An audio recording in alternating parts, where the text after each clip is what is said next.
Welcome, everybody, to our Tim at 10.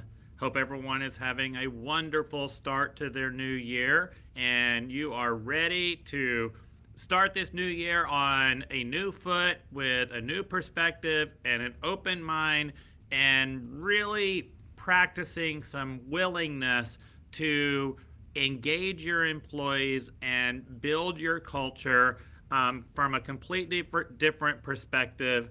And I don't know about you, but I am really looking forward to starting 2025 with compassion and empathy and respect for not just our school family, our employees, our parents, but for our community and just be role models to the world. It starts with us, and we have such a great opportunity to be role models to the children and be role models to the families when we're dealing with this world that has so much adversity right now and so much conflict and difference of opinion. So I'm super excited about our little webinar today, and really again hope that you have an open mind with this information and share it with your employees, share it with your school family. And let's just rewrite the script, y'all. Let's just get out there and show the world what proud early educators are all about. When we look at equality, when we look at compassion and just being a good person, being kind and being respectful is not just about buying a T-shirt that says be kind and practice gratitude and have optimism. It's about walking the walk and talking the talk and just, again, let's just be good people, all right? Let's just be good people. So before we get started, good morning, everybody. I see lots of people hopping on, so that makes me super happy. Just a couple of training tips before we get started. Make sure if you have a TechPeds ID, the Texas Early Childhood Professional Database System, if you have a TechPeds ID, make sure that that is entered on your Tim the Trainer portal. This training is verified by TechPeds, so once you complete your worksheet and you get your certificate of completion, it will automatically be uploaded into your TechPeds account, usually the next day. So make sure that you have that TechPeds ID, your personal TechPeds ID, entered on your Tim the Trainer portal before you complete your worksheet, and in that way, takes a little bit off your plate so you don't have to worry about uploading that.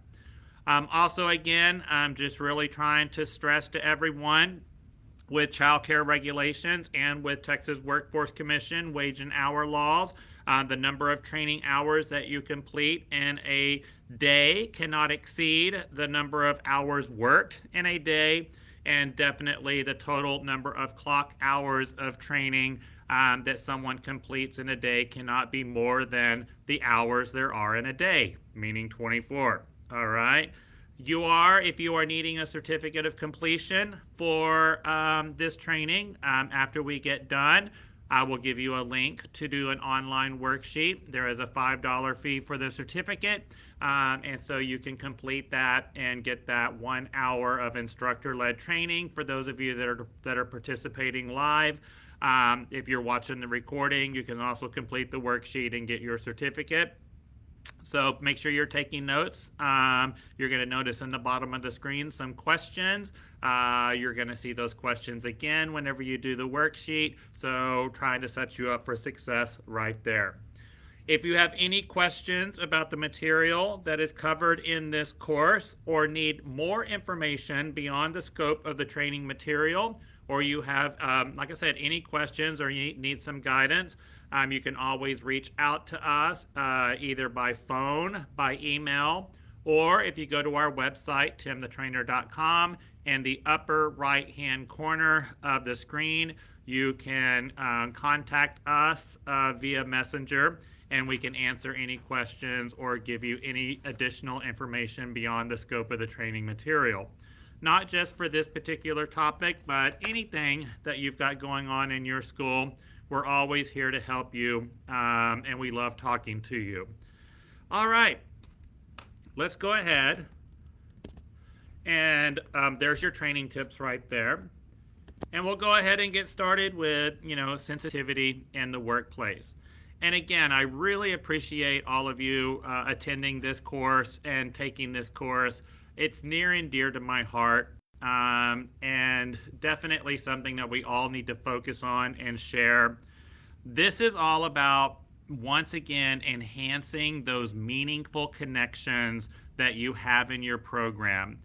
We talk a lot about meaningful connections between the teacher and the child, but it's not just about the meaningful connections between the teacher and the child, but it's the meaningful connections between, the director and the school family, the teachers, between, the director and the teachers and the families, the community, right? And we continue to just really focus on meaningful connections in order to rebuild our world after the last 5 years. When we talk about meaningful connections wires the brain for impulse control and willingness. All right. And a lot of you have shared with me that you're really struggling with willingness in the workplace. People that are willing to meet the expectations, people that are willing to practice compassion and empathy with their coworkers. Well, whenever you see a lack of willingness, that is a clear sign that we're lacking meaningful connections. So the sensitivity in the workplace is just kind of one piece of how can we focus on these meaningful connections. And it's by respecting each other, seeing what everyone has to offer, understanding each other. And, I put a big focus in 2024 on really practicing people don't know what they don't know. And we can't judge someone for what they don't know. So instead of criticizing someone or judging someone or creating an opinion about someone, we have a better opportunity to educate them. But that comes from understanding them. And, this is what this training right here is all about. It's that willingness to understand each other, all right? So that we can see the value that everyone has in the workplace and what everyone has to contribute. It's about setting your personal differences aside, setting your opinions aside, right? Your judgments aside, and seeing everyone as equals right here. So sensitivity in the workplace, it refers to the ability to emphasize, respect, and value the diverse experiences, perspective, and the needs of those that you work with. It entails creating an environment where everyone feels heard, understood, and appreciated. By cultivating sensitivity, organizations can foster a culture of inclusivity, collaboration, and productivity. And I think all of you would definitely agree that is definitely needed in your culture. It's needed in your school family. All right. So, I want y'all to write down these words as we go through this material right here and just constantly reflect on these 4 words: compassion, caring, empathy, and respect. Compassion, caring, empathy, and respect. All right? And that's how we can create a sensitive workplace where everyone feels like they belong and everyone feels heard. The benefits of having a sensitivity focused workplace. These benefits unlock the full potential of the workforce. It creates a supportive environment for growth and success. What studies have found is that when you create a sensitivity focused workplace, it enhances the employee's well-being. They feel comfortable coming to work. And those of you that, have been attending a lot of my trainings over the years, I appreciate you and I value you. but we talk a lot about, children must feel safe in the classroom. Children can't learn until they feel safe. Children can't behave until they feel safe. Well, it's no different for our employees. Employees cannot meet expectations until they feel safe. And we've got, as leaders, we have to create an environment where the adults in the building have a felt sense of safety. All right?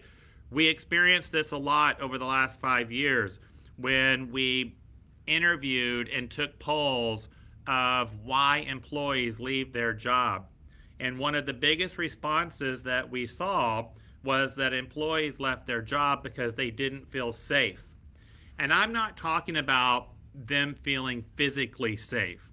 We're talking about mentally and emotionally. Do they feel safe coming to work? Do they feel mentally and emotionally safe around their coworkers and around their leadership team?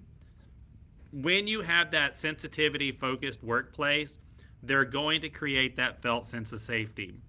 And I encourage you, when you're sitting down having your 5 minutes of one-on-one time with your employees, we talk about this a lot. 5 minutes of one-on-one time with each one of your employees reduces power struggles by 50%. All right? So we always want to do that. But ask your employees, do they feel safe coming to work? And mentally and emotionally safe. All right? And then listen to what they have to say. Listen to what they have to say. But that employee well-being, whenever you create a healthy employee well-being, the employee feels like they're part of something bigger than them.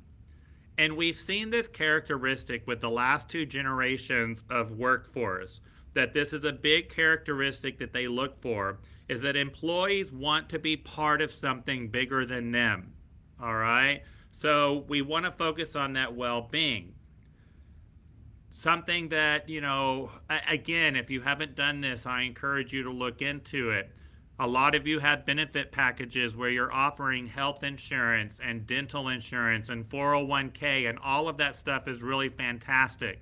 But a big trend that we are seeing right now in the workforce is employers offering their employees mental health benefits. All right? And this is a big part of the sensitivity-focused workplace. If any of you are needing some resources on this right here, reach out to me. And I've got one of our sponsors, Shiloh Group, Jimmy with Shiloh Group. Their information can be found on my website, timthetrainer.com, under sponsors. Shiloh Group is offering some mental health coverage now for employers. Hey, I strongly recommend that y'all look into this. All right, it's good stuff right there. When you do have a sensitivity-focused workplace and everyone understands each other and everyone has compassion for each other, it creates higher engagement, all right? It empowers your employees to move the school forward, to move the school towards success so that they can support and encourage each other. This allows them to also see what others have to offer, that depending on the culture that you're from, depending on your education, depending on your lifestyle, everyone has something to offer, and we can all learn from that. And I don't know about y'all, but that's something that I always get super excited about, is to really see what other people have to offer so that we can continue to grow, all right, and continue to do things differently right here. We don't want to become complacent. We don't want to just get stuck in a rut. We always want to be able to move forward. So we love that engagement piece right there. And we've got so much research that backs up when an employee feels safe coming to work, when an employee is engaged, they're going to be more willing to exceed expectations. All right, so a sensitivity workplace is going to enhance performance, all right? Because they feel like they're part of something. So we look here at, diversity, equity, and inclusion. Any school is going to benefit from hiring diverse people who bring their unique flair and experience to the facility. And go back to the child care minimum standards. When you look at the child care minimum standards under general responsibilities of personnel, this is one of the items that is listed right here, is that we recognize and respect the uniqueness and the benefit of all children, their families, and their cultures. And I absolutely love that particular standard. I talk about that one in a lot of my trainings that I do. But we can also take that and apply it to how we manage our employees and how we build our culture. We definitely want to recognize and respect the uniqueness and the benefit of all of the employees that we have in our program. Once again, really tapping in what everyone has to offer your school and what everyone has to learn from each other. This right here is going to help develop a diverse way of thinking. Again, it leads to equity, all right, which should not be confused with equality. Those are two different things right there. Focusing on diversity, equity, and inclusion, employees are going to know that their voice is heard, all right, that their voice is respected, and that they are not left behind because of their diverse characteristics, all right, and really listen to what they have to say. We talk about this in so many of our human resource trainings. When we talk about this in my director credential class. Many of y'all have attended my 5-day director credential class. We actually have a class next week. You can take a look on my website for those dates right there. But it is really important that we treat all of our employees the same, all right? That the way you enforce your policies, the way you lead your employees, all right? That there is consistency with that. And that's a big leadership style right there, that your employees should always know what type of leader you're going to be from one day to the next. They should never have to guess, when I come to work on Tuesday, what kind of leader is, the director going to be. Always be aware of someone's unique background and adjust the communication accordingly. Now, you can treat everyone the same and you can be consistent with your policies and your processes, but just like working with children in the classroom, you do need to have the skill to adjust your communication accordingly, all right? So that, the recipient will be able to understand the message that you're trying to deliver. What I really love about the diversity, equity, and inclusion that we create in our program, and again, when we go back to recognizing and respecting the uniqueness of all children, their families, the cultures, and your employees, y'all, we are being role models and we are teaching nobody is better than anyone else.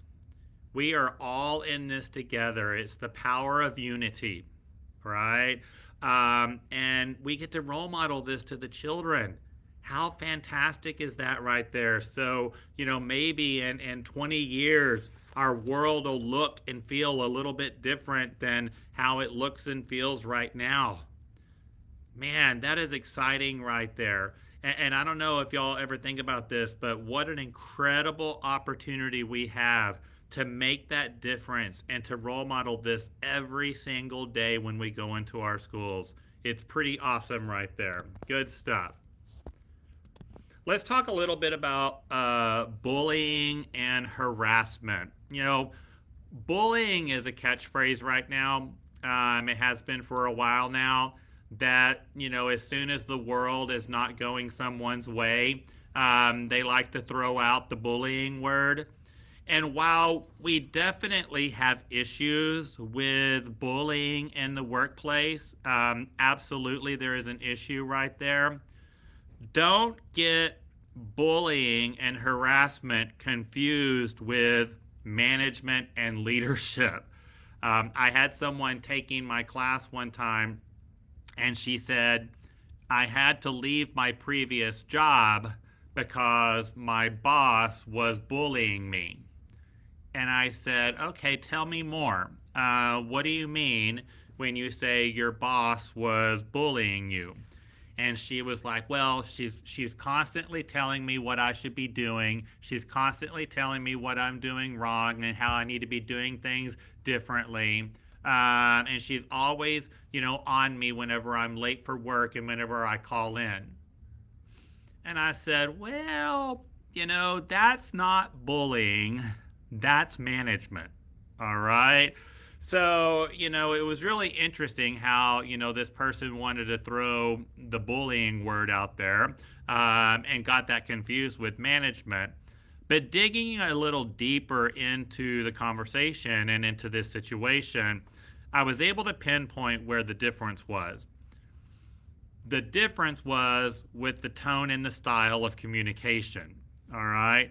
The way this particular leader or manager communicated with this employee about their expectations, about the policies and the processes, that's where the bullying perspective came in. All right. So, when you're managing and leading, management and leadership needs to be done with compassion. Okay. It can be assertive, but always recognize the difference between being assertive and being aggressive.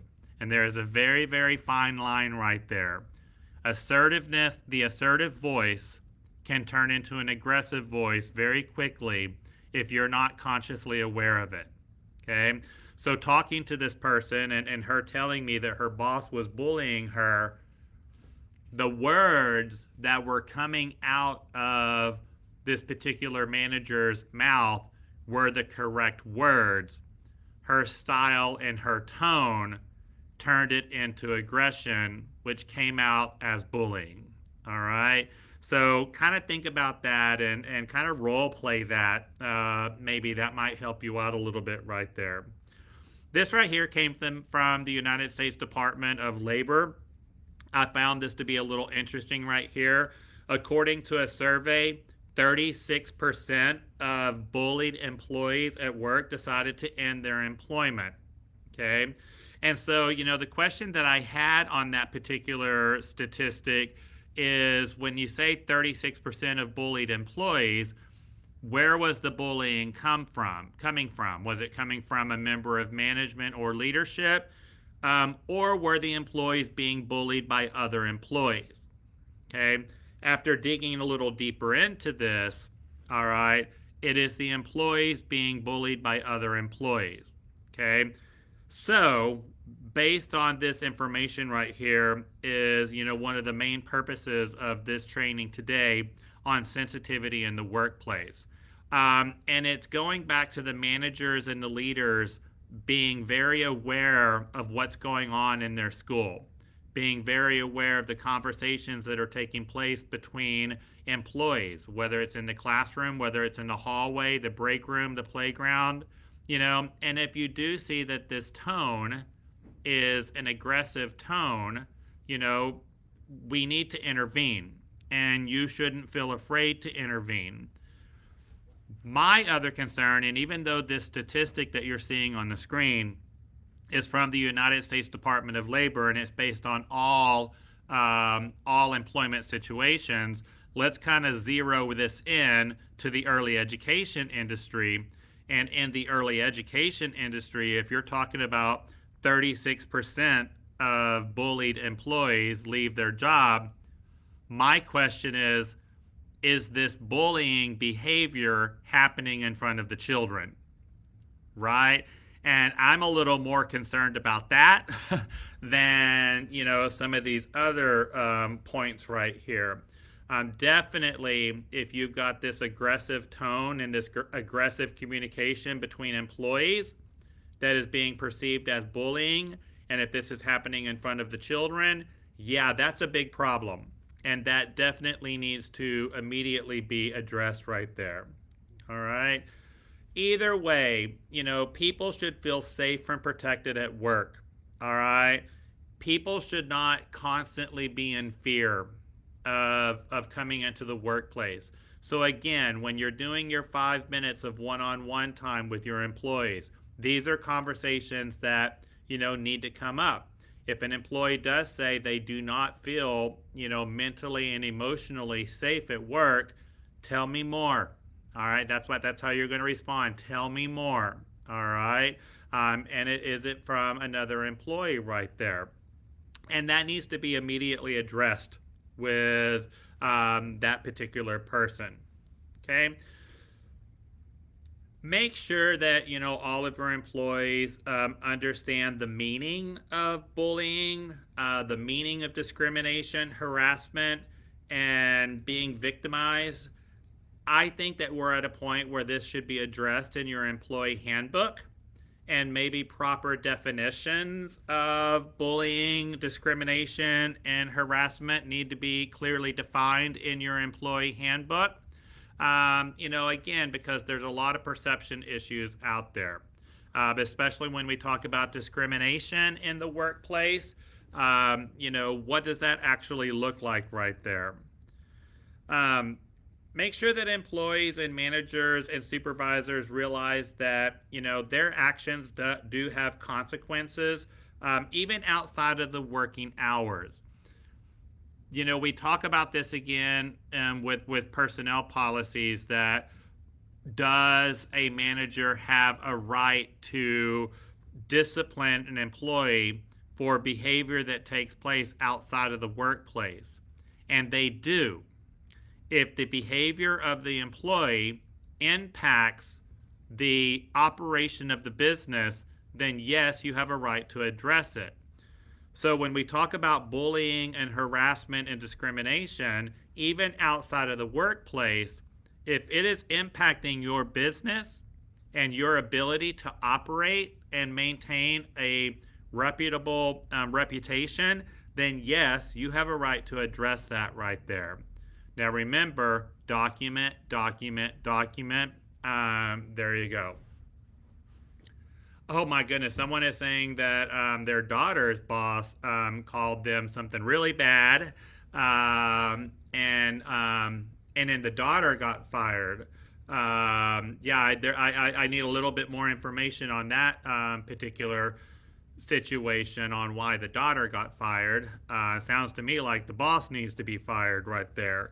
That's definitely not appropriate behavior for someone in a leadership position. I agree. All right.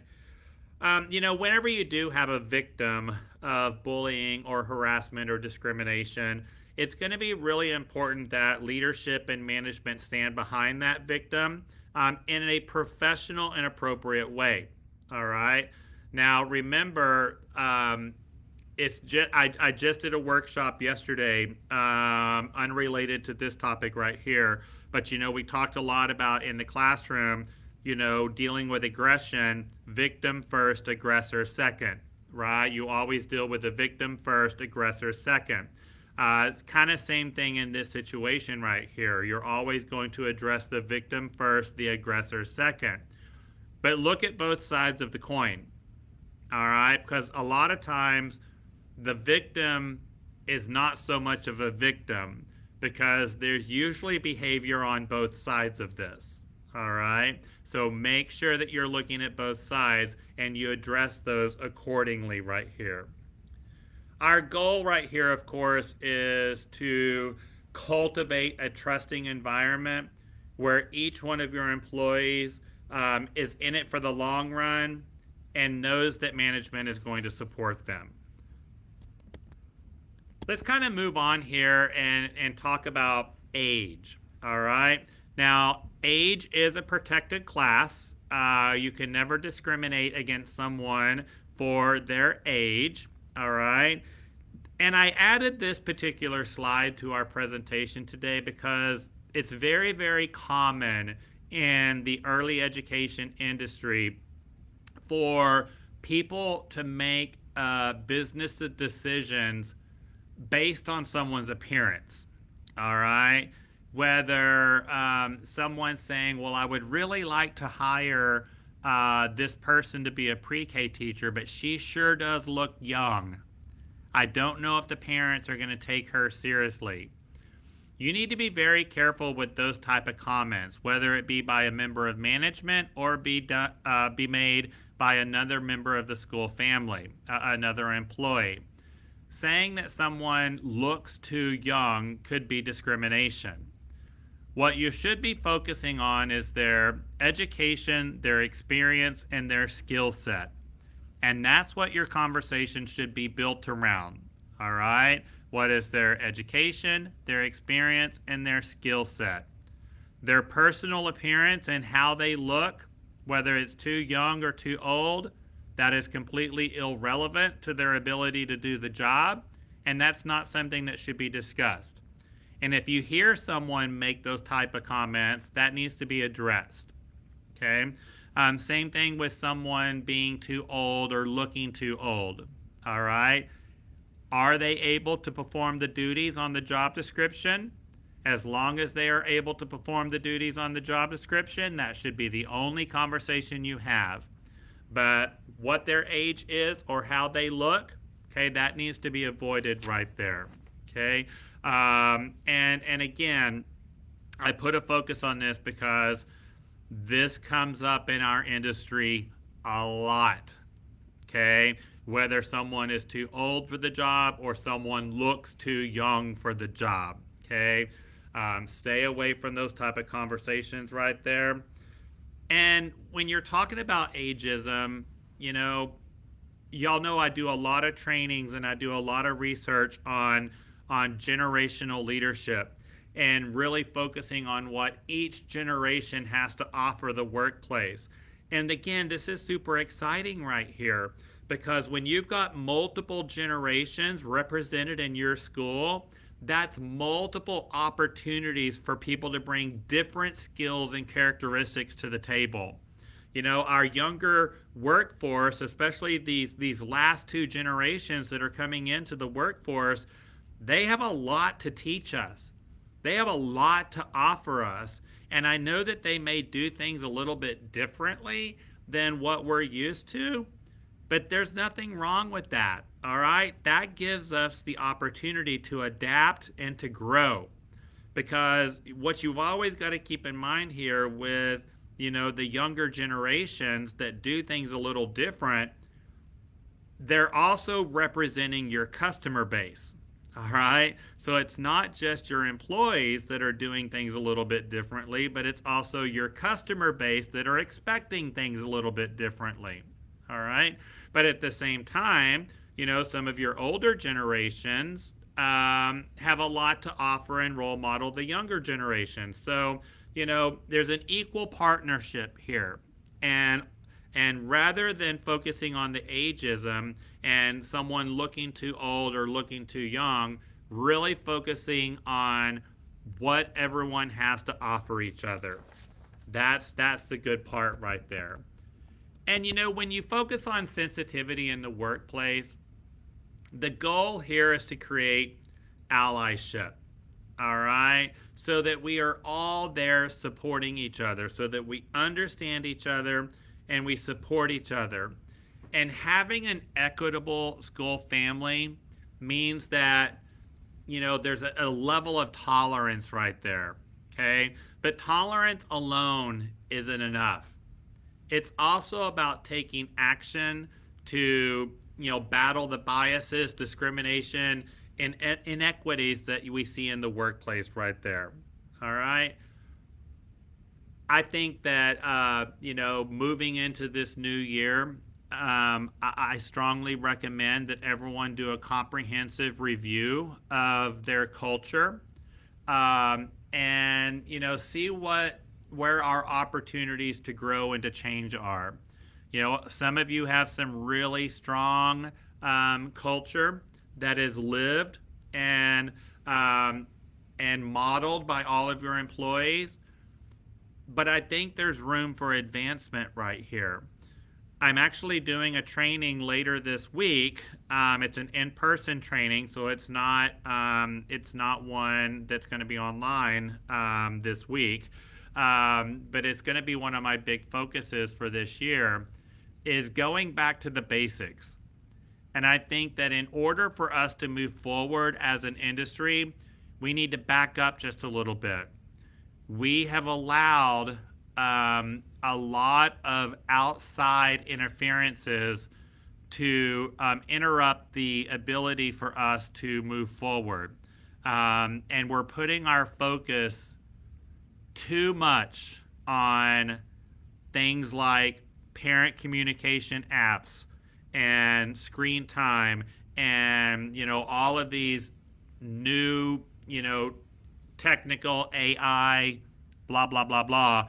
And that's where a lot of people's focus is, where we have lost focus on developmentally appropriate practices and social and emotional learning and child growth and development, age appropriate activities. And so, that's my focus for this year is we need to go back to the basics a little bit. And that kind of goes with the allyship, all right? And focusing on battling discrimination and inequities right there. Because even in a personnel standpoint, we've just gone too far off target. All right. So hopefully that makes sense to everyone, and hopefully that you kind of agree with me or kind of see my point. There's so many outside influences that are impacting people's ability to do their job, to lead, to manage, to create compassion, to create empathy. All right. I don't need social media to, teach me how to be compassionate. I shouldn't need social media to teach me how to be compassionate. So, let's get back to human development, human relationships, face-to-face relationships, and not relationships that are built on a screen. All right? And when we focus on relationships that are built, face-to-face, that's going to support allyship. But in my opinion, you cannot create an ally with a relationship that is built on a screen. Okay, does that make sense? Hopefully it does. All right. And then, the last thing that we definitely need to talk about when we focus on sensitivity in the workplace, and I think it's important for this to also be included right here, is religion and spirituality. All right. And really kind of understanding and supporting where each of your employees are coming from. Now, once again, religion is a protected class, so you can never discipline someone or treat someone different based on their religious beliefs. For those of you that may have a religious curriculum in your program, this needs to be clearly outlined in your employee handbook and in their job descriptions and job responsibilities. And each employee needs to agree to those particular policies, processes, and responsibilities. But, recognize that someone's spirituality is just as important as someone's religious beliefs. All right. And this again is where, we need to have a little bit of an open mind right here. And this is where the understanding comes in, and, write this down on a piece of paper. And maybe those of you in a leadership position, put this in your office somewhere. Use the quote, "Tell me more." All right, tell me more. So that, again, when someone says, well, I'm not real religious, but I do focus on spirituality. All right, well, tell me more, because that might mean a little bit different to everyone else. The reality is that it is natural that people of different religious backgrounds work together, unless you're in a faith-based facility where everyone is of a particular faith and a particular denomination. For most of us, it is very common for you to have 25 to 30 employees with different religious backgrounds. Okay. Well, what can we offer each other, and how can we support each other? How can we respect each person's different religious and spiritual beliefs and learn from that? All right. Once again, there is scientific research behind this right here that when you support your employees' religious and spiritual beliefs, it enhances their well being. All right. Now, that doesn't mean you have to agree. All right. But you can support it and understand it. Right.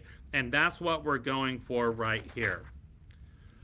The last thing I want to talk about in this session today, and I saved this for last because I think this is the biggest part of sensitivity in the workplace, all right, is bystander intervention. We are living in a world right now where when people are in person, they like to avoid conflict, all right? And even when they witness harassment or discrimination or someone not being treated equal, when they're in person, they don't want to speak up. Okay? Where they do speak up is when they get on social media. All right? And you see a lot of people on social media that will speak up about someone being treated indifferently, but they don't speak up when they're in person. When we're talking about sensitivity in the workplace, you got to take the social media piece out of this. And bystander intervention is critical. And once again, I encourage y'all to consider adding this to your policy manual if it's not already in there. All right? A bystander is someone who either witnesses inappropriate or harassing behavior or learns about it from a third-party source. All right. In your policy manual, you need to say something like, if you witness inappropriate or harassing behavior, it is your responsibility to immediately report that to a member of management. Okay. Failure to report inappropriate or harassing behavior could lead to disciplinary action. Okay. We need to hold them accountable for that. You can't just turn the other cheek. You can't just ignore the information because it doesn't necessarily impact you. Look, once again, this is about the power of unity. We are all in this together, and we have to protect each other, especially when someone is being treated indifferently. All right? When you create an environment where everyone stands up for each other, where everyone protects each other. All right? Once again, it goes back to the common theme that you've heard in this webinar. It enhances well-being, it enhances employee performance, it enhances longevity. All right? You're going to reduce turnover of your staff when people know that other people have their back. All right? Also, when you create an environment where all of your employees know that we have each other's back, people are going to be less likely to treat other employees differently or to harass or bully them. Okay? You know, have this conversation in a staff meeting. You can do it in a delicate and sensitive manner. But people need to understand that, you know, being a bystander is very critical, all right? And you've got an ethical obligation to stand up and speak out against people who are being treated indifferent or being harassed, all right? I've got your back right there. All right, super cool. All right, well, that actually went quicker than went longer than I thought it was going to be. All right, so I hope that this information today was helpful to you. I know sensitivity in the workplace can be a hard conversation from time to time, but it's definitely something that needs to be addressed and is not something that we just brush under the rug. We want our employees to feel included. We want our employees to feel safe coming to work. But at the same time, we also need to feel safe having those difficult conversations that managers need to have sometimes. And being a manager and a leader, you should not be scared of having a difficult conversation and it being perceived as harassment or bullying. Okay. Whenever you do need to have a difficult conversation, make sure that you've got policies and processes that are written down that will back you in your conversation. So, once again, it doesn't seem like it's personal or that you've got a personal agenda or you're personally attacking that particular employee. When I surround my conversations with policies and processes that are written down, it's going to show the employee that everyone is being treated equally and they are not being singled out. All right. Fantastic. All right. Well, I hope this was helpful. I'm going to go ahead and put the link for you to do your worksheet there in the chat screen for you. Again, if you have any particular questions about the training material covered today, feel free to reach out to me. I would love to hear from you and help you out as you deal with sensitivity in the workplace. Thank you so much, everyone, for being with us today. Again, I hope you have a wonderful start to your new year, and I will see all of you very, very soon. Bye, everyone.